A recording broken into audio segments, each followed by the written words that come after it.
Hello बच्चों, मैं सभी का स्वागत करता हूं अपने प्यारे से फिजिक्स ज्ञान मुकेश ने यूट्यूब चैनल पर। मेरा एक सवाल है। बहुत सारे बच्चे के कॉल आते हैं और कॉल में एक ही सवाल होता है, और मेरा भी आपके लिए सवाल है। सवाल ये होता है, इंप्रूवमेंट एग्जाम देना चाहिए क्या, या री एग्जाम, इंप्रूवमेंट एग्जाम जो बोलते होंगे। अब मेरा सवाल है, क्यों देना चाहते हो? अब दोनों का भी आंसर मुझे ही देना पड़ेगा, क्योंकि यहां पे टू वे कम्युनिकेशंस नहीं है। लेकिन मेरी अगर राय मानोगे तो बहुत बड़ा फायदा हो सकता है। एक, अगर आप इंजीनियरिंग कर रहे हो, इंजीनियरिंग स्पेशली फॉर इंजीनियर बच्चों के लिए है, क्योंकि उनको इंटरव्यू, बहुत सारे कैंपस इंटरव्यू होता है और भी बहुत सारे ग्रुप डिस्कशन, ये वो बहुत सारी चीजें होती है, और उनको अपडेट रहना चाहते हैं। वो लोग अपडेट रहते हैं, वो लोग इंजीनियर लोग, स्पेशली सीएसई में अलग अलग ब्रांचेस होती है। करेक्ट है? तो मेरा सजेशन है, अगर आपके परसेंटेज बहुत कम है बोर्ड में तो दे दो। ऐसा क्यों, चलिए जानते हैं। तो सबसे पहले इंप्रूवमेंट एग्जाम है ना, किसे देना चाहिए और क्यों देना चाहिए, ये बहुत इंपॉर्टेंट क्वेश्चन है। मैंने इसके पहले वीडियो में बताया था, लेकिन अगर आपको अच्छे भी परसेंटेज है तो मान लो मैं जो चीजें बता रहा हूं। सर हमारा तो पीसीएम और पीसीबी दोनों भी ग्रुप है, पीसीएम और पीसीबी दोनों ग्रुप है, क्यों हम एग्जाम दें? आप बोलोगे सर आप एग्जाम देने के लिए बोल रहे हो क्या? नहीं, क्यों बोल रहा हूं, किस लिए बोल रहा हूं, पूरा वीडियो ध्यान से सुनिएगा। आप अपने पेरेंट्स तक ये वीडियो को पहुंचाने की जरूरत है भाई।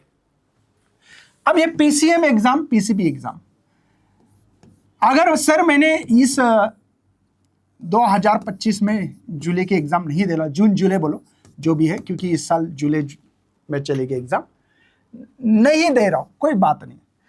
दूसरे एग्जाम कब दे सकते हो और कौन दे सकता है वो भी बात करूंगा। बाद में आप फेब में एग्जाम दे सकते हो 2026 में, ये दो एग्जाम दे सकते हो। ये दे दी, ये नहीं दी तो चलेगा, ये दे रहे हो, ये नहीं दी तो चलेगा क्या? चलेगा, ऐसा कुछ नहीं है। पहला सवाल, ये क्यों देना चाहिए? देखो आजकल जो भी बड़े बड़ी जो ब्रांडेड कंपनी है भाई, उसमें ने क्या, आपका 10-12 के मार्क स्पेशली चेक किए जाते हैं। 10 का तो ठीक है, लेकिन 12 के तो स्पेशली देखे जाते हैं। और इसमें कुछ कंपनी के रिक्वायरमेंट है कि 60% होना चाहिए।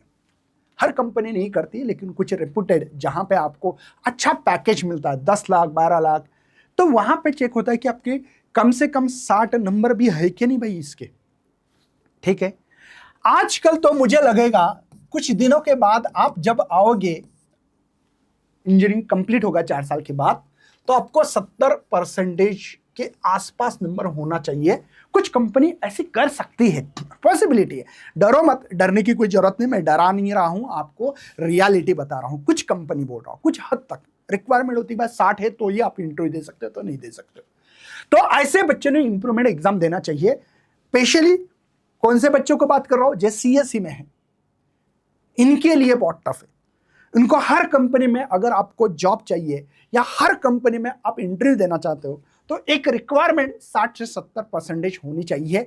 ये मेरा एक सजेशन है आपको। ये कोई कंपलसरी नहीं है, ये कोई ऑथेंटिक ये नहीं है कि भाई कोई जीआर है, कुछ नहीं है। लेकिन कुछ कंपनी करती है भाई, अच्छे लोगों को लिया जाए तो अच्छा रहेगा, हमारी कंपनी अच्छा नाम करेगी, अच्छे लोग काम करेंगे, ब्रिलियंट लोग है, ये सोचेगी, बाकी कुछ नहीं है।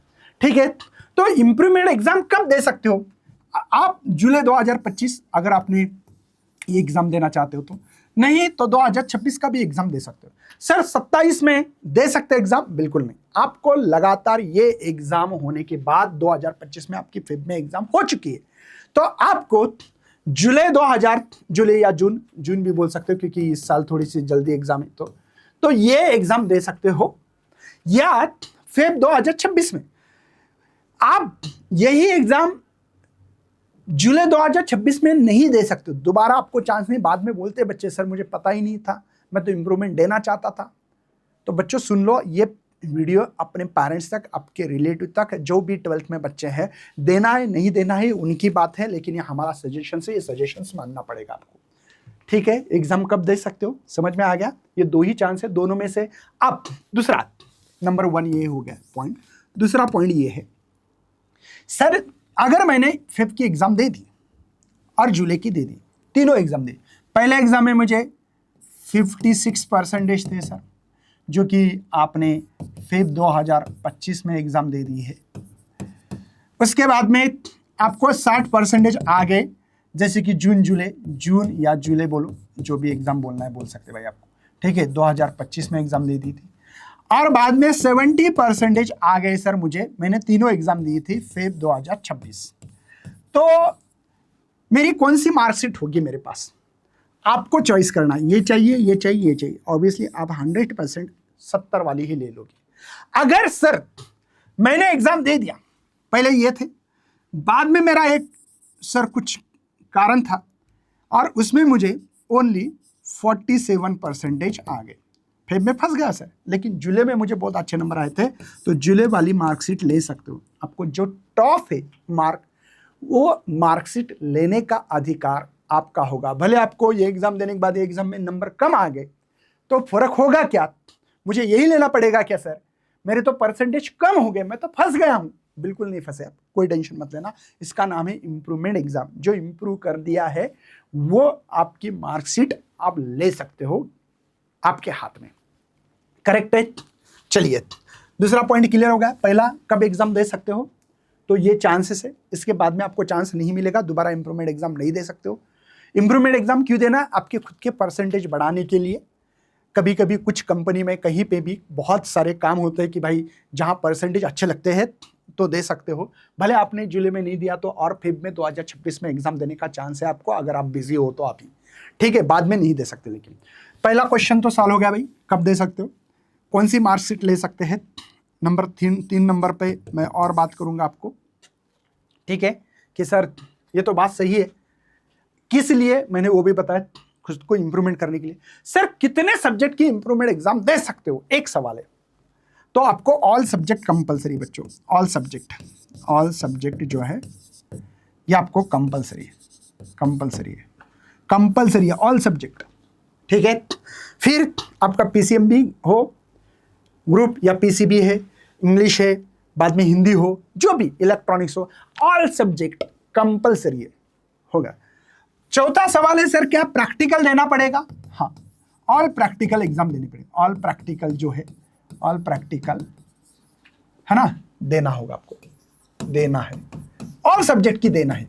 कोई भी सब्जेक्ट ऐसा नहीं है कि आपको सर मुझे जर्नल ये वो आप अपने कॉलेज में देख के मिलो, सर मेरा जर्नल नहीं है, ऐसा नहीं है वैसा नहीं। आप अपने कॉलेज के जो भी टीचर थे उनके साथ कांटेक्ट करो, उनको पूछो, क्योंकि ये जो एग्ज़ाम है प्रैक्टिकल एग्ज़ाम, उनके साथ कांटेक्ट रहा तो फ़ायदा हो सकता है, वो आपको सही तरीके से गाइडेंस कर सकते हैं।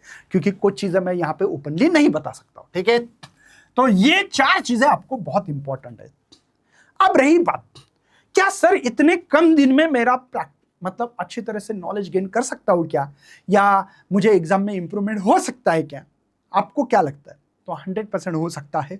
उसके लिए रात दिन मेहनत करना पड़ेगी, प्रॉपर प्लान होना चाहिए, आप लोगों को एक प्रॉपर प्लान से चलना पड़ेगा, ठीक है। मेरा जो थंबनेल है देख के पता लगा इंप्रूवमेंट एग्जाम किसने देना चाहिए, जिनको लगता है मुझे अच्छे परसेंटेज क्यों देना चाहिए। तो कंपनी में इसमें बहुत सारी जगह पे एक रिक्वायरमेंट होती है कि 60% 70% होना चाहिए, तो वहाँ पे बहुत ये चीज़ काम आ सकती है। रही बात, किसी को लगेगा कि सर ये बात तो सही है, ठीक है, ऑल सब्जेक्ट देना है, एक आधे सब्जेक्ट में नंबर कम भी आ सकते हो सकता है, कम भी आए तो आपको बता दिया मैंने कि आपकी चॉइस है, आपको कौन से ईयर की या कौन से एग्जाम की मार्कशीट उठानी है, आपके हाथ में है, तो टेंशन मत लेना।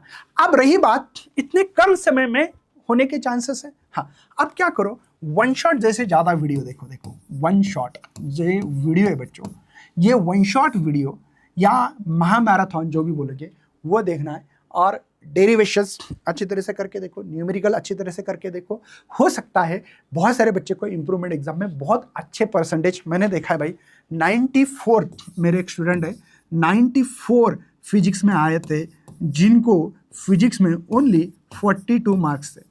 वो JEE वाली स्टूडेंट थी, मैंने खुद ने पढ़ा है उनको 94, वो भी कम दिनों में, लास्ट के एक मंथ भी नहीं था, बहुत कम दिन थे, 25 दिन के आसपास दिन थे, तो 25 डेज में ये नंबर्स लाए थे, ठीक है। और एक एग्जाम होती है बच्चों, एक होता है इंप्रूवमेंट एग्जाम, हो गया आइसोलेटेड। ये क्या है सर, आइसोलेटेड क्या है। आइसोलेटेड मतलब किसी को देना है, तो मेरा ग्रुप था सर PCB, अब मैं मेडिकल में नहीं, मुझे इंजीनियरिंग करना है, लेकिन मेरा मैथ्स नहीं था सर, आप क्या करूँ? तो ऐसे सब्जेक्ट में मैथ्स ले सकते हैं क्या? हाँ, उसको ही कहते हैं आइसोलेटेड सब्जेक्ट। मतलब आपकी 12th पीसीबी में हो चुकी है, physics, chemistry, biology, fishery science था, बाद में इंग्लिश, जो भी है आप देख लेना, ठीक है। किसी का कुछ भी हो सकता है, डेयरी साइंस हो सकता है, क्रॉप साइंस होता है, क्रॉप प्रोडक्शन हो सकता है। अब मुझे मैथ्स लेना है, क्या ले सकते हैं? हाँ, उसी को आइसोलेटेड सब्जेक्ट बोलते हैं। एक ही सब्जेक्ट की तैयारी करके उसके एग्जाम दे सकते हो। या पीसीएम वाले को बायोलॉजी लेना है, पीसीएम वाले को अगर बायो लेना है तो बायोलॉजी भी आप अपना करवा सकते हो और आप अपना इंप्रूवमेंट दे सकते हो। इंप्रूवमेंट अलग चीज़ है, आइसोलेटेड अलग है। आइसोलेटेड मतलब एक ही सब्जेक्ट लेके भाई मुझे उसमें करियर करना है, मैंने नहीं लिया था, मैंने गलती कर दी, लेकिन अब मैं सुधारना चाहता हूँ, तो वो भी आपके लिए सब्जेक्ट है। इन सभी की तैयारी अगर आपको कम पैसे में करनी है, कम दिनों के लिए, 1500 रुपये में, ज़्यादा नहीं, शौर्य बैच है, पीसीएम रिकॉर्डेड बैच है। इसमें हम लोगों ने बहुत डिटेल, दिनेश सर हो, सोइन सर हो, मुकेश सर, मैं खुद बहुत डिटेल पढ़ा है। इसमें हम लोग एग्जाम की तैयारी, अगर इसमें फायदा क्या है रिकॉर्डेड में? नंबर 1, यूट्यूब जैसा कोई डिस्ट्रैक्शन नहीं है। नंबर 2, हैंडमेड जो नोट्स है वो भी मिलेगी। नंबर 3, आप लोगों को स्पीड बढ़ा के देख सकते हो, ओके। और इंटरेस्ट के साथ हमने बहुत ज़्यादा डिप में पढ़ा है, और इसी रिकॉर्डेड फॉर्म में वीडियो है, इसका फ़ायदा ले सकते हैं। इसकी लिंक आपको PGMN ऐप पे जाना पड़ेगा और ये बैच लेना पड़ेगी, ठीक है। तो उम्मीद कर रहे हैं, किसी को लगता है ओनली फिजिक्स पढ़ना चाहता है तो फिजिक्स भी आप लोग पढ़ सकते हो अकेला सब्जेक्ट लेके भी, लेकिन मैं सजेशन दूंगा, हेवी सजेशन से मेरा, ये बैच लेना चाहिए, शौर्य पीसीएम बैच। तीनों के फोटो मिलेंगे यहाँ पे PGMN ऐप पे जाने के बाद, और आप अपना धमाका कर सकते हो, नंबर अच्छे ले सकते हो। तो उम्मीद कर रहा हूँ कि जिनको जिनको इंप्रूवमेंट एग्जाम देना है, नहीं देना है, डिसीजन ले लो।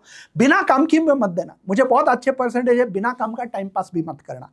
तो ये वीडियो जरूर अपने माँ बाप को दिखाओ, ताकि पता लगे कि इंप्रूवमेंट एग्जाम होती है, क्या होती है, कैसी होती है, सब कुछ। मैं और भी वीडियो चाहिए तो मैं बना सकता हूँ। मिलते हैं ऐसे सेशन में, तब तक करते बाय। जय हिंद, जय भारत।